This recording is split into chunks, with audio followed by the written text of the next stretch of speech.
그의 둘째 아들이 매촌이라는 산골에 장가를 간 후로는 그를 부를 때 누구든지 매촌댁 늙은이라고 부른다. 늙은이라는 위에다 매촌댁이라고 특히 댁자를 붙여 부르는 것은 이 늙은이가 은진 송시인 고로 송우암 선생의 후예라고 그 동리에서 제법 양반 행세를 해오던 집안이 친정으로 척당이 됨으로써의 부득이한 존칭이다. 그러나 지금에 와서는 존칭으로 댁자를 붙여준다고는 아무도 생각지 않았다. 아무래도 매촌댁 늙은이 하면 의례히 더럽고 불쌍하고 남의 일 해주는 거지보다 더 가난한 늙은이다 하는 멸시의 대명사로 여기는 것이었다. 그뿐 아니라 요즘에 와서는 매촌댁 늙은이라고 댁자를 쑥 빼고 부르는 사람도 있어졌다. 그래도 늙은이는 그것을 노엽게 생각할 만한 양반에 대한 애착심이 낡아 빠져서 아무런 생각도 느끼지 않았다. 몇 해 전 그가 늘 허드렛 일을 해주러 다니는 그 동리 면장의 집 아들이 장난말 끝에 늙은이의 이름이 뭐요? 하고 물었다. 히힝, 내 말인가. 늙은이가 무슨 이름이 있어? 그래도 왜 없어요? 똥떡이었소, 개똥이었었소? 하며 놀려대는 것이었다. 그는 젊은 놈이 당돌하게 늙은이의 이름을 묻는다는 것이 와락 분해져서 왜? 나도 예전에는 다 귀하게 큰 사람이요. 우리 할아버지는 송우암 선생의 자손이요. 그리 문장이라오. 내 이름도 할아버지가 귀한 딸이라고 귀남이라고 지었다오. 하며 자기도 옛 세월 같았으면 너희들은 감히 나의 집에도 만만히 못 들어올 상놈들이다 하는 뜻을 암시하여 양반 자랑을 한 것도 지금 생각하면 다우스운 일이었다. 돈 없고 가난하면 지금 세상은 이런 것. 이라 하는 것만은 날이 갈수록 더 똑똑하게 알려질 뿐이었다. 가난하다면 이 매촌댁 늙은이보다 더 가난할 수는 없는 것이다. 거의 맏아들은 오래전에 죽어버린 자기 남편과 마찬가지로 돼지라고 별명을 듣는 멍청이었다. 모든 일에는 돼지같이 둔하고 욕심 많고 철딱선이 없고 소견 없는 멍청이면서도 술 먹고 담배 피우는 데는 일당백이었다. 그래서 남의 집에서 품팔이라도 하면 돈이 손에 들어오기 바쁘게 술집으로 쫓아가는 것이었으므로 몸에 입은 옷이라고는 자칫하면 감추는 물건이 벌렁 내다보일 지경이었다. 그 동생은 28배 남의 집에서 고용살이로 모았던 몇냥 돈으로 매촌으로 장가를 들고 얼마 남은 것으로 형되는 돼지도 장가를 들여주려고 했으나 눈 빠진 사람이 아니고는 그에게 딸을 내어줄 사람이 없었다. 그러나 이렇게 못난이 돼지라도 사위를 보려는 사람이 있었다. 그는 20살이나 먹도록 시집 못 보내고 둔 벙어리 색시의 아버지다. 돼지는 벙어리라고 함으로 생각할 인물이 못되어 계집 얻는다는 것만이 좋아서 싱글벙글하며 넓적한 콧구멍을 벌렁거리며 장가를 들었다. 늙은이는 아들 둘을 다 장가 보내고 나니 이제는 걱정할 것이 없다고 생각했으나 장가를 보내고 나니 걱정은 더 많아졌었다. 돼지는 한날 한시로 술만 찾아다니고 벙어리는 매촌의 아내와 같이 있는 늙은이에게 와서 배고프다고 우는 것이었다. 매촌이는 장가든 후에도 고용살이를 하는 고로 그의 아내는 늙은이와 날만 새이면 남의 집으로 돌아다니며 일해주고 밥 얻어먹고 해야 살아오므로 고용살이로 받은 돈은 그대로 남겨두게 되었다. 남겨둔다 하더라도 1년에 10원 내외이나 늙은이는 100만. 재산같이 귀중히 여겨 몸에 걸칠 옷 한 가지 바꾸어 입을 것이 없는 것은 생각할 줄도 몰랐다. 아주 옷이 없어지면 산골로 돌아다니며 무명배 짜는데 품팔이를 한다. 산골에서는 예전과 같이 아직까지도 제 손으로 옷감을 짜는 것이다. 한 피를 짜면 무명배 몇 척씩을 삭스로 받아가지고 며느리와 한 가지 자기 한 가지씩 옷을 해입는 것이었다. 때로는 벙어리도 데리고 다니며 일을 거들어주며 밥을 얻어먹이기도 하는 것이었다. 밥 한 끼 얻어먹는다는 것이 무슨 큰 품삯이나 받는 것 같이 그들 셋은 뼈가 부서지도록 일을 해주고 돌아다녔으나 그래도 별 걱정은 없었다. 어서 몇백 냥 모이게 되면 그것으로 남의 논이나 밭을 대지로 얻어서 제 농사를 해보리라 하는 것만이 매촌의 부부와 늙은이의 유일한 희망이었다. 매촌이가 장가든 지 4년 만에 이럭저럭 뼈를 깎아 모은 돈이 2원 모자라는 60원이나 되었다. 매촌은 그 돈 중에서 15원을 떼어 일간 톡 다 허물어져 가는 것을 사가지고 생전 처음으로 자기의 집이라는 것을 가지게 되었다. 늙은이도 기뻐했던 것이다. 그랬더니 남은 돈 43원으로 대지를 하기 전에 홀딱 날려보내고 말았다. 동리에서도 똑똑하고 잘하는 신용 있는 매촌이었으나 한꺼번에 많은 돈을 쥐고 보니 가뜩이나 마음이 벙벙한 데다가 돈 냄새를 맡고 다른 동리 알부랑 노름꾼들에게 속아 넘어서 하룻밤에 후딱 날려보내고 만 것이었다. 매촌은 두 눈에 불이 켜고 뼈가 녹은 것 같이 쓰라리게 아까워서 죄 없는 담뱃대만 힘껏 두들겨 부수었다. 손에 쥐인 것 같이 믿고 믿었던 농사하는 그들의 꿈은 그대로 애처롭게 물거품으로 돌아가고 말게 되었으므로 늙은이는 온 밤이 새도록 아들을 조르며 죽는다고 목을 놓고 우는 것이었다.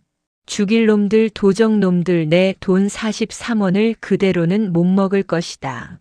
매초는 딱 버티고 앉아 이를 갈았다.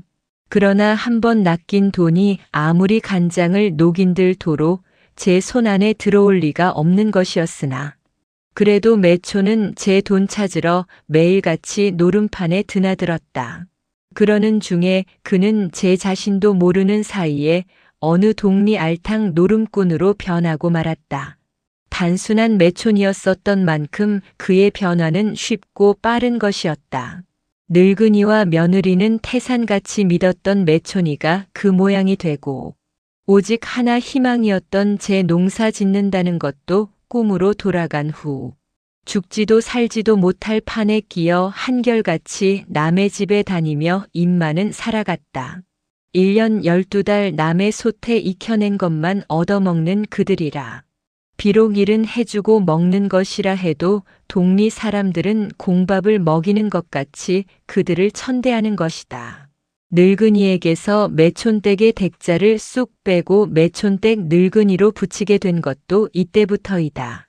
큰아들 돼지나마 이제는 심을 채울 나이도 된지 오래였건만은 그는 술 한 잔이면 제 목이라도 베어줄 작자였으므로 죽도록 일을 해주고도 술만 얻어먹고 그대로 오는 것이었고 벙어리는 또 저대로 밥만 얻어먹고는 죽을 똥 살똥 일을 해주는 것이었다. 그러나 이 중에도 불행이 하나 더 덮쳐 돼지는 그 마을에서 쫓겨나게 되었다.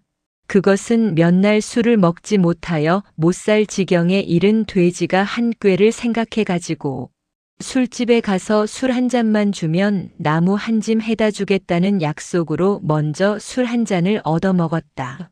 그리고는 갖다 줄 나무가 없어 나무배기를 엄검하는 사방공사 해놓은데 같이 한 짐 잔뜩 버혀지고 내려오다가 일꾼 대장에게 들켜 나무찜은 나무찜대로 다 빼앗기고 죽도록 얻어맞고 술집 마누라까지 무한 욕을 먹고 한 까닭에 그는 그 동리에서 쫓겨난 것이었다. 그 길로 매촌에게 왔으나 매촌이 역시 알부랑 노름쟁이라 하는 수가 없었다. 그래서 그는 하는 수 없이 오리가량 떨어진 동리에 가서 남의 집 겹방살이로 들어갔다. 방세는 내지 않더라도 그 집의 바쁜 일은 거들어 주겠다는 약속이었다. 그러나 당장에 입에 넣을 것이 없었으므로 벙어리를 두들기며 밥 얻어오라고 하는 것이었으나 벙어리는 이미 당사게 된 커다란 배를 가리키며 서럽다는 듯이 우는 것이었다. 그래도 돼지는 어떻게든지 해서 양식을 얻어올 궁리는 하지 못하고 벙어리를 조르다가 지치면 그의 어머니인 늙은이가 무엇이나 가져다 주지나 안나 하는 택없는 꿈을 꾸며 뒹굴뒹굴 하기만 하는 것이었다. 이따금 담배 생각이 나면 들에 나가서 실랭이의 꽃을 따다가 대에 넣어가지고 쥐새끼 소리를 내며 빨아대는 것이었다. 벙어리는 자기 뱃속에서 꿈틀꿈틀하며 태아가 놀면 몸서리를 치며 무서워했다. 빌어먹으련 어린애가 그러지 않냐, 겁은 왜 내? 하고 벼락같이 소리를 지르나 알아듣지 못하고 끙끙 하는 소리로 울며 자기 배를 쿡 쥐어지르는 것이었다.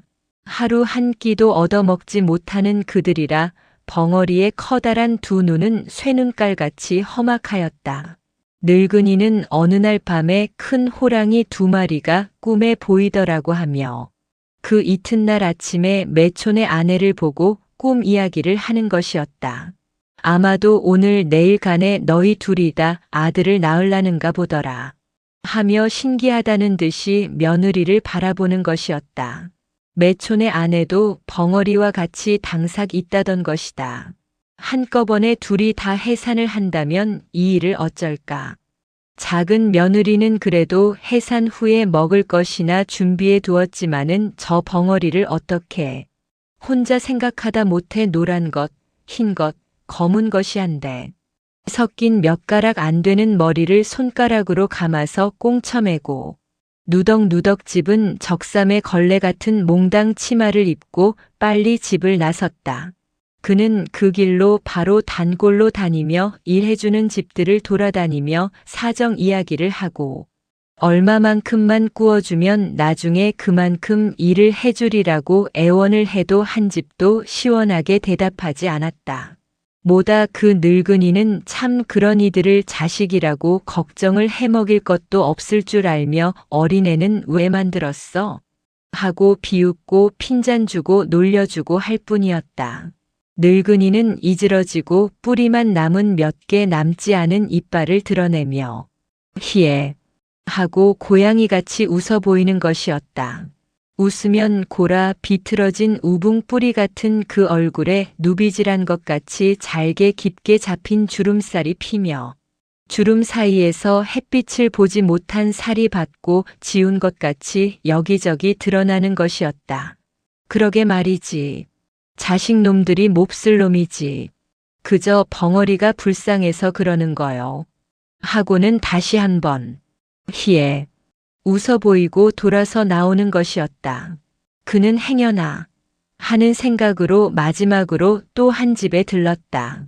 오랫동안 천대받고 학대받아온 늙은이라 남들의 냉정한 것을 슬프게나 원망스럽게 느낄 줄 몰랐다.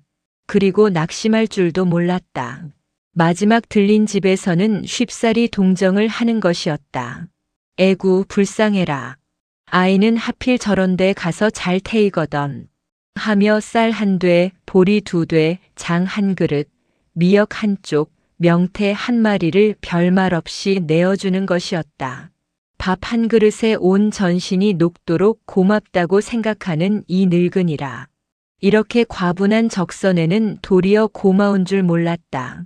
그의 고마움을 느끼는 신경은 너무나 한도가 적었던 까닭이라 그의 신경은 모조리 감격에 차고 이 여러 가지에 대한 감사를 일일이 다 느끼기에는 그의 신경이 모자랐던 것이다. 늙은이는 채 머리만 절레절레 흔들며 연방 혀 끝으로 콧물을 잡아뜯더니 닦았다. 아무 고맙다는 인사도 없이 그는 여러 가지를 바구니 속에 넣어가지고 머리에 이었다. 그 집을 나와 한참 돼지 있는 마을을 향해 걸어가다가 그는 힐끔 한번 뒤를 돌아보고는 얼른 바구니에서 명태를 끄집어내어 품속에 감추었다. 이것은 작은 며느리 해산하거든 주지. 그는 벙어리만 중하게 생각하는 것 같아서 명태는 감추었다가 작은 며느리를 주려는 것이었다. 돼지가 있는 방 지게문을 덜컥 열어 젖히니 방 안에서는 더운 짐과 쾌쾌한 냄새가 물씬 솟았다. 돼지는 혼자 방에 누웠다가 부시시 일어나 앉았다. 그건 뭐요? 배고파라. 하며 힐끔 아래서부터 옆으로 늙은이를 쳐다보는 것이었다. 그 모양이 정말 돼지 같아서 늙은이는 속으로 쓴웃음을 쳤다. 방 앞모양도 돼지 우리 같았거니와 그의 느린 동작과 조그만 눈이 살그머니 흘겨보는 상은 병들은 돼지 그대로였다. 다만 한 가지 참 돼지처럼 살이 툭툭 찌지 않은 것만이 다를 뿐이었다. 늙은이는 지긋지긋하게도 망나니인 두 아들을 원망이나 미워하는 것도 이제는 그만 지쳐서 그대로 잠자코 방으로 들어갔다. 그건 뭐요? 입 가장자리가 뽀얗게 침이 타붙은 것을 손등으로 슬쩍 닦으며 배고파 못 견디겠다는 듯이 재차 묻는 것이었다. 늙은이는 혼자 중얼거리며 연방 채머리를 절레 흔드는 것이었다. 작은 며느리는 해산하면 먹는다고 쌀 5돼 보리 한 마를 준비해 두기라도 했거니와 벙어리는 지금 당장에 굶고 있는 판이니 그 일이 난감하였다. 무엇이야 아무것도 아니지. 젊은 것이 해산을 하면 무엇을 먹으려고 밤낮 이러고만 있어. 늙은이는 목에 말라붙은 것 같은 적은 소리로 노하지도 않고 곱게 타이르는 것이었다. 일하려 갈라고 해도 배고파서. 그렇다고 누웠으면 하늘에서 밥이 떨어지냐. 젊은 것은 어디 갔어? 뒷산에 나물 캐러 갔는가. 늙은이는 내 손가락으로 뒤통수를 덕덕 긁으며 답답해 못 견디겠다는 듯이 벌떡 일어섰다. 이것은 해산하면 먹일 약이다. 손도 대지 말아라. 하고는 가지고 온 바구니를 윗목에 밀어놓고 밖에 나와 짚을 한숨 쥐어다가 그 위에 눌러 덮었다. 정말 이것은 손을 대지 말아라. 아이를 낳으면 먹일 약이다. 늙은이는 10번 20번 당부를 하는 것이었다. 그래 웬 잔소리는. 하고 돼지는 온 몸뚱이에 껍질만 남겨두고 모든 정신이 그 바구니 속에 쏠리어 늙은이의 말은 지나가는 바람 소리로만 여기는 것이었다. 늙은이는 돼지의 속마음을 잘 들여다볼 수 있었다. 아무리 당부해도 그 말을 실행할 돼지가 아닌 것도 잘 알았으나 조금이라도 아껴 먹도록 하라는 뜻으로 자기도 몇 번이나 부탁만은 하는 것이었다. 그러나 아무리 지혜 없는 축신이 돼지라 할지라도 40에 가까운 사나이에게 양식을 약이라고 말하는 자기가 서글프기도 하였거니와 그들에게 있어서는 양식이라는 것은 생명줄을 이어주는 귀하고 중한 약이 아니고 무엇이냐. 밥을 약과 같이 먹어야 하는 너희들이 아니냐 하는 생각도 났으므로 늙은이는 다시 또 입을 닫지 않고 그 방을 나섰다. 집으로 돌아오는 길에도 행여나 벙어리와 마주칠까 해서 명태. 한 마리는 품에 숨긴 채 왼편으로 그 위를 누르고 빨리 돌아왔다. 작은 며느리는 일하러 나가고 없었으므로 부엌 한 옆에 구덩을 파고 넣어둔 쌀 항아리 뚜껑을 열고 명태는 쌀 속에 파묻어 두었다. 그리고 자기도 어디 가서 좀 일을 해주고 점심을 때우리라는 생각으로 그대로 집을 나왔다. 그는 그 길로 면장의 집으로 갔다. 늙은이 어서 오소. 이 애가 웬일이요? 하며 면장의 마누라는 3살 먹은 계집애를 안고 마루에서 어쩔 줄 몰라 하는 판이었다. 왜? 어디가 아픈가? 늙은이는 얼른 마루로 올라가서 익숙한 솜씨로 어린애의 이마와 가슴을 만져보았다. 지금까지 뜰에서 놀던 것이 갑자기 이 모양이야. 어린애는 정말 열이 나고 괴로운 울음을 우는 것이었다. 별일 없어요. 어디 봅시다. 늙은이는 어린애를 받아 안고 오므려진 입술을 더 오므려 가지고 가만가만히 가슴과 배를 만지는 것이었다. 평생에 하도 많이 남의 집을 들어다닌 늙은이라 남의 앓는 것도 많이 보았거니와 고치는 것도 많이 보고 듣고 해온 것이라 지금에 와서는 웬만한 병은 자기의 생각나는 대로 조약도 가르쳐주고 객귀도 물어주고 체정도 내려주고 하여 신출내기 의원보다 동리에서는 더 믿는 것이었다. 그러므로 면장의 마누라도 늙은이에게 안심하고 아이를 맡기는 것이었다. 과연 어린애는 이윽고 소화되지 않은 음식을 토하기 시작하더니 한참 만에 그대로 잠이 들었다.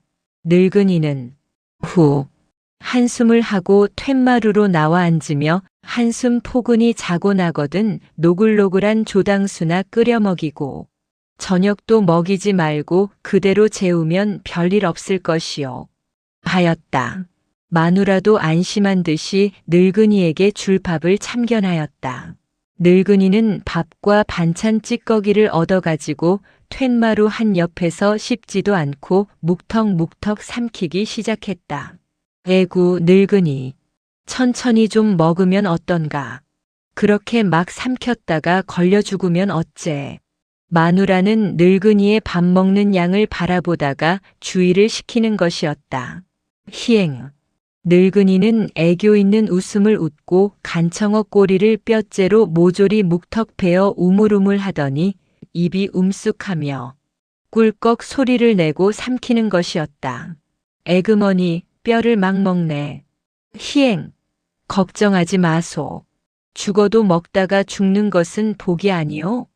그는 그의 버릇인 희행 하는 고양이 웃음 같은 소리로 한 번 더 웃어 보이고 연방 주먹만 한밥 숟가락이 오르내렸다. 저 늙은이의 창자는 무쇠로 된 것이야. 마누라는 자기도 침을 삼키며 찬장에서 먹던 김치찌개를 더 내어주었다. 늙은이는 지금까지 먹으라고 주는 것을 사양해. 본 적이 없는 판이라 주는 김치도 넙적 받아 국물부터 후루룩 삼켜보는 것이었다. 그의 몸뚱이는 골아 비틀어졌어도 오직 그의 창자만은 무쇠같이 억세고 든든하였던 것이다. 지금까지 배앓이를 해본 적이 없는 그이였다. 그날은 이것저것 거들어주고 저녁까지 얻어먹고 돌아 나올 때 마누라는 늙은이의 치마자락에 보리두어대를 부어주었다. 에구, 이것은 왜? 하면서도 사양하지 않고 그대로 집으로 돌아왔다. 그는 그 보리를 가져다가 헌 누더기 조각에 싸가지고 며느리 몰래 부엌 나무단 밑에 감추었다. 벙어리의 양식이 없어지면 가져다 주려고. 그런지 며칠 만에 벙어리가 해산 기미로 누웠다는 통보를 듣고 부랴부랴 달려간 때는 오정이 훨씬 지나서이다. 방문을 덜컥 열어젖히니 벙어리는 죽겠다고 머리를 방구석에 틀어박고 끙끙하며 손으로 벽을 쥐어뜯고 있고 돼지는 조급한 듯이 연기도 나지 않는 담뱃대만 쪽쪽 빨며 쥐새끼 소리를 내고 앉아 있었다. 언제부터 저러냐? 늙은이는 방에 들어가 앉으며 아들에게 묻는 것이었다. 몰라요. 어제 밤부터 아직까지 물도 한 모금 마시지 않네요. 늙은이는 벙어리의 고통을 잘 알았다. 아무것도 먹지 못해 기운이 없어 속히 어린애를 낳지 못하는 것이다 하는 생각이 들자 전에 가져다 준 것 어디 있어? 하고 물었다. 뭐? 그거 다 먹었지. 뭐? 언제? 늙은이는 기가 막혔다. 그까짓 쌀 한 대 보리 두 대를 먹는다니. 입에 붙일 것이나 있었으리요마는 미역까지 다 먹었다는 말에 와락 속이 상했다. 빌어먹을 놈 그것을 죄다 먹다니. 기운이 없어 아이를 속히 낳지 못하고 끙끙하는 벙어리를 앞에 두고 늙은이의 가슴은 어리둥절하였다. 우선 조금 남아있는 장으로 솥에 찬물 한 바가지를 붓고 물을 끓여 벙어리에게 두어 숟갈 먹였더니 아버바 하는 고함 소리와 함께 방바닥에 새빨간 고깃덩어리가 떨어지며 으아 하고 힘있는 첫소리를 쳤다. 늙은이는 탯줄을 끊으려 해도 가위도 아무것도 없어 생각하는 판에 돼지가 달려들어 입으로 탯줄을 석컥 베었다. 방바닥이라 해도 문 앞에 다 떨어진 사리자리가 손바닥만치 깔려 있을 뿐이었으므로 어린애는 맨 흙 위에 그대로 누워 새빨간 팔과 다리를 꼬물락거리며 입술을 오물락거리고 있었다. 늙은이와 돼지는 얼른 어린애의 다리 사이를 헤치고 보았다. 조그만 무엇이 달리어 사나이라는 것을 뚜렷이 증명하고 있었다. 늙은이는 갑자기 두 팔을 덜덜 떨며 두리번 살피다가 하는 수 없이 손빠르게 자기의 치마를 벗어 어린애를 싸가지고 자리 위에 눕혔다. 벙어리는 죽은 것 같이 늘어져 누워 있었다. 돼지는 뜻도 없던 말소리를 혼자 분주히 중얼거리며 담뱃대를 쥐었다 놓았다 벙어리를 만져보았다 하는 것이었다. 늙은이는 잠시 가만히 앉아 63세 처음으로 보는 손자라 그런지 그의 가슴은 감격에 꽉 차가지고 웬일인지 눈물이 줄줄 흘러내렸다. 연에서 안태를 낳자 그만한 피를 감당할 수 없어 떨어진 가마니 쪽에다가 태를 움켜 담아 돼지를 시켜 뜰 한 옆에 가서 불사르라고 시켰다. 저것을 무엇을 먹일까? 늙은이는 자기 집 나무 밑에 감추어둔 보리 두 대가 생각났으나 지금 그것을 가지러 가려 하니 몸을 빼서 나갈 수 없고 돼지를 시키려니 작은 며느리에게 들킬까 걱정이 되어 자기 팔이라도 베이고 싶었다. 그럴 때 집주인 마누라가 이 모양을 알아채고 쌀 한 그릇을 주는 것이었다. 늙은이는 그것으로 밥을 지어 벙어리에게 크게 한 그릇 먹이고 남는 것은 바가지에 긁어 담았다. 그년 어린애 낳고 아프지도 않나배. 밥이야 억세게 먹어댄다. 나도 배고파 죽겠는데. 제기. 돼지는 뜰에서 태를 태우며 버럭 소리를 지르는 것이었다. 늙은이는 빌어먹을 놈 축신이같이 하며 바가지에 밥을 덜어서 돼지를 주고 자기는 손가락에 묻은 밥알만 뜯어 먹었다. 어린애도 만지고 벙어리 몸도 단속하는 사이에 해는 저물어 갔다. 그는 남은 밥을 벙어리에게 먹여놓고 차마 어린 것을 덮어준 치마를 벗기지 못해 떨어진 속옷 바람으로 어둡기를 기다려 자기 집으로 보리를 가지러 가는 것이었다.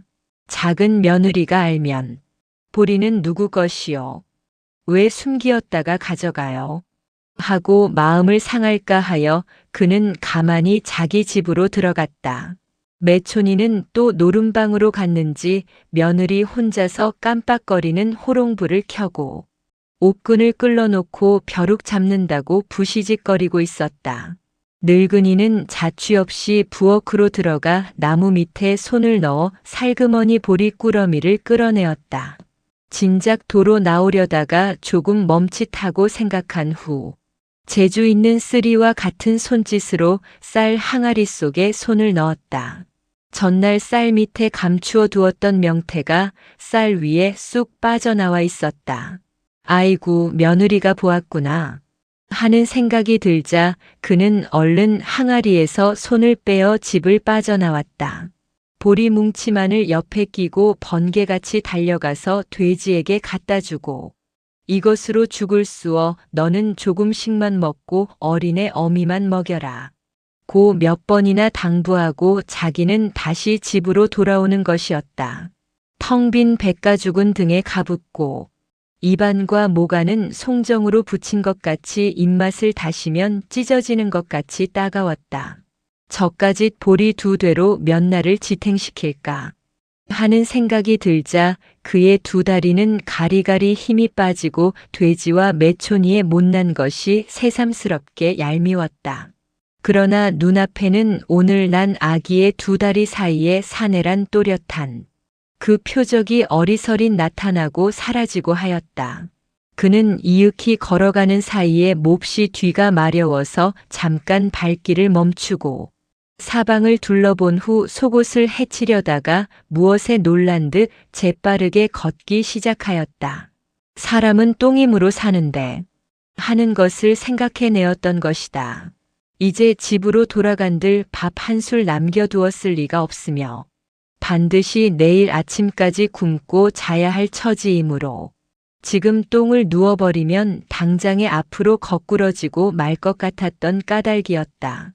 그는 흘러내리는 옷을 연방 움켜잡아 올리며 코끼리 껍질 같은 몸뚱이를 벌름거리는 그대로 뒤가 마려운 것을 무시하려고 입을 꼭 다문 채 아물거리는 어두운 길을 줄다름치는 것이었다.